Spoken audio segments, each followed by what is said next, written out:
Jika pada video sebelumnya kita mengenal perintah-perintah dari Docker hanya berupa materi, sekarang kita akan lebih banyak praktek menggunakan perintah-perintah dari Docker, yang mana kita akan fokus pada poin-poin penting yang akan sangat membantu teman-teman dalam workflow sehari-hari dengan Docker. Oke, yang pertama ada port mapping Docker container.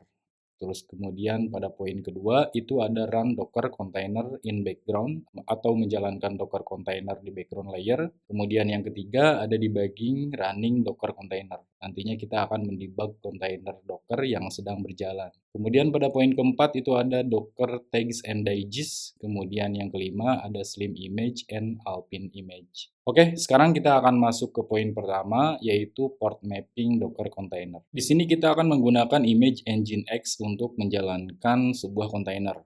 Karena ketika teman-teman melakukan development project, Web Server Nginx ini tentu menjadi hal yang fundamental dalam menjalankan aplikasi yang sedang kita develop. Dan secara umum, Image Engine X sudah tersedia di Docker Hub, seperti yang teman-teman lihat di sini. Teman-teman bisa menggunakan perintah Docker pull Nginx dengan cara klik button copy, kemudian paste di terminal sehingga perintah pull ini akan mendownload Image Nginx dari repository atau Docker Hub. Akan tetapi, kalau menggunakan perintah pull itu, prosesnya akan menjadi dua step, karena setelah perintah pull, tentu kita perlu menjalankan kontainernya menggunakan perintah run. Jadi kita gunakan perintah run saja yang mana fungsinya akan download image dan running container. Oke, kita masuk ke terminal Visual Studio Code kita, kemudian kita ketikkan perintah docker run nginx.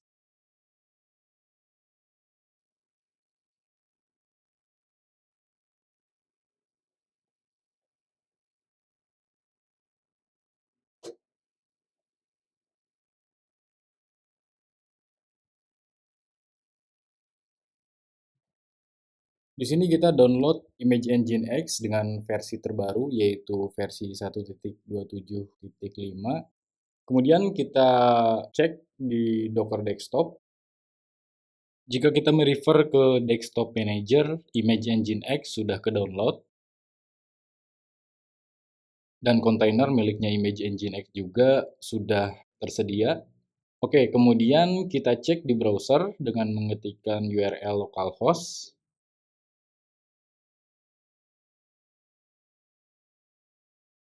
Maka Nginx tidak dapat diakses. Nah, pertanyaannya kenapa demikian?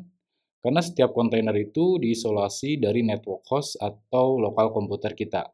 Artinya, antara kontainer dan host atau komputer kita itu dijalankan di environment berbeda.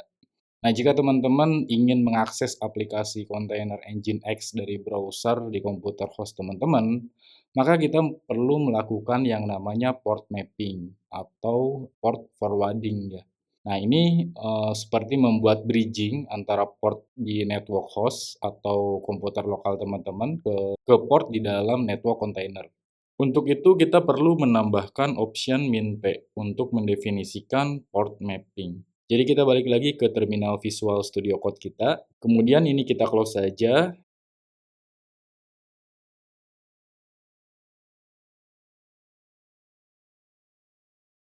Nah, di sini kita sudah mendefinisikan port 8080 adalah port di komputer lokal kita atau network host. Nah, kemudian di sini ada port 80 adalah port di dalam kontainer Nginx.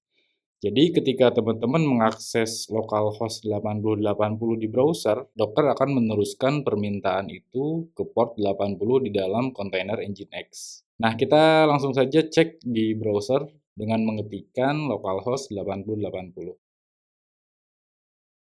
Nah, sekarang kita bisa melihat tampilan dari kontainer Nginx. Sekarang kita cek pada Docker Desktop Manager. Pada list kontainer terdapat dua kontainer Nginx. Yang satu tidak terdefine mapping port atau kontainer Nginx yang tadi tidak dapat diakses. Dan yang kedua terdapat kontainer Nginx dengan port mapping 8080 yang diteruskan ke port 80 miliknya kontainer Nginx. Nah, kemudian kita cek pada menu image. Sementara pada menu image sendiri tetap terdapat satu image Nginx, seperti pertama kali kita mengimplementasikan image Nginx. Artinya, dalam satu image dapat membuat beberapa kontainer, tapi dengan port berbeda. Karena jika portnya sama, akan terjadi error karena konflik pada port. Nah, sebagai informasi saja, di sini ada informasi tag, yaitu berisi informasi terkait versi spesifik dari image Docker, dan di sini kita menggunakan image yang terbaru ya. Nah, kemudian ada image ID. Ini informasi untuk pengidentifikasi unik untuk setiap image Docker, dan ada kolom create yang berisi informasi kapan image Docker tersebut pertama kali dibuat atau dibangun. Dan di sini datanya menunjukkan 2 bulan, artinya 2 bulan ini menunjukkan seberapa lama image tersebut telah ada sejak dibuat gitu. Artinya sudah dipublish ke, apa tuh namanya, Docker Hub. Nah, kemudian terakhir ada kolom size. Tentunya kolom ini berisi informasi untuk ukuran dari image Docker tersebut.